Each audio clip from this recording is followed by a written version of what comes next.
ಎಲ್ಲರಿಗೂ ನಮಸ್ಕಾರ. ನಾಡಿನ ಜನಗಳಿಗೆಲ್ಲ ಶುಭೋದಯ. ಇವತ್ತು 12ನೇ ತಾರೀಕು ಮಂಗಳವಾರ, 8ನೇ ತಿಂಗಳು 2024. ಮಂಗಳವಾರ ಅಂದರೆ ಅಂಗಾರಕ ಕುಜ ಮಂಗಳ ಅಂತ. ಎಲ್ಲರಿಗೂ ಒಳ್ಳೆಯದಾಗಲಪ್ಪ ಅಂತ ಕೈ ಮುಗಿದು ಹೇಳ್ತೀನಿ. ಶ್ರೀ ಶಾಂತಮೂರ್ತಿ ಶನೇಶ್ವರ ದೇವಸ್ಥಾನ ಕಡೆಯಿಂದನೂ ಶ್ರೀ ಭಕ್ತ ಕನಕದಾಸ ಮಹಾ ಸಂಸ್ಥಾನ ಮಾಡೋದ್ರಿಂದನೂ ಎಲ್ಲರಿಗೂ ಒಳ್ಳೆಯದಾಗಲಿ, ನಾಡಿನ ಜನಗಳಿಗೆಲ್ಲ ಒಳ್ಳೆಯದಾಗಲಿ ಅಂತ ಹಾರೈಸ್ತೀನಿ.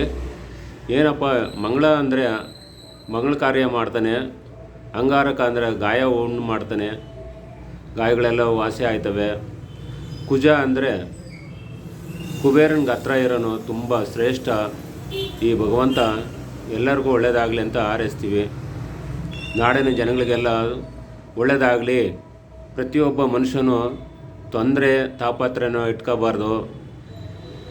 ಅವ್ರವ್ರ ಬುದ್ಧಿ ತಿಳಿದಷ್ಟು ಏನಪ್ಪ ಅಂದರೆ ತಿಳುವಳಿಕೆ, ಓದಿದ್ರೂ ತಿಳುವಳಿಕೆ ಕಡಿಮೆ ಆಯ್ತದೆ. ನಾನು ನಂದು ಅನ್ನೋದು ಸ್ವಲ್ಪ ಜಾಸ್ತಿ ಇರ್ತದೆ. ಯಾಕೆ ಅಂದರೆ ಭಗವಂತನ ಮೊರೆ ಹೋಗ್ಬೇಕು ಯಾರೇ ಆದ್ರೂ.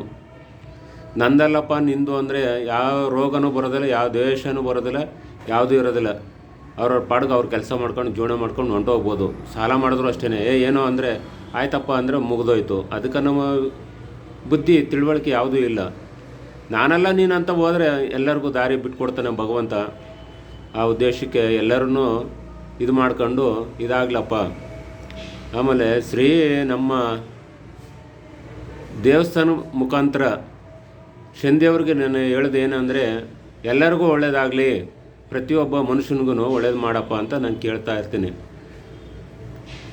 ಚಿಕ್ಕ ಮಕ್ಕಳಿಗೆ ಬಾಲಗ್ರಹ ಹಾಕ್ತೀವಿ, ದೊಡ್ಡವ್ರಿಗೆ ದೃಷ್ಟಿಯಂತ್ರ ಹಾಕ್ತೀವಿ, ಕವಡಶಾಸ್ತ್ರ ಮಾಡ್ತೀವಿ, ನವಗ್ರಹ ಪೂಜೆ ಮಾಡ್ತೀವಿ, ಅಷ್ಟಬಂಧನ ದಿಗ್ಬಂಧನ ಮಾಡಿಕೊಡ್ತೀವಿ, ಎಲ್ಲನೂ ಮಾಡಿಕೊಡ್ತೀವಿ. ಭಗವಂತ ಎಲ್ಲನೂ ತೋರಿಸ್ಕೊಟ್ಟಿದ್ದಾನೆ ವಿದ್ಯೆನ.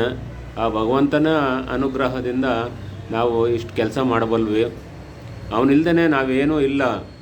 ಅಂದರೆ ಕಷ್ಟ ಅಂತ ಬಂದವ್ರಿಗೆ ಪರಿಹಾರ ಮಾಡೋದು ನಮ್ಮ ಧರ್ಮ. ಎಲ್ಲರಿಗೂ ಒಳ್ಳೆಯದಾಗಲಿ ಅಂತ ಕೈ ಮುಗಿದು ಹೇಳ್ತೀನಿ. ನಿಮ್ಮ ಗುರುಗಳಾದ ಶ್ರೀ ರಾಮಾನಂದ ಗುರುಗಳು ಎಲ್ಲರಿಗೂ ಒಳ್ಳೆಯದಾಗಲಪ್ಪ ಭಗವಂತ ಅಂತ ಹೇಳ್ತೀನಿ.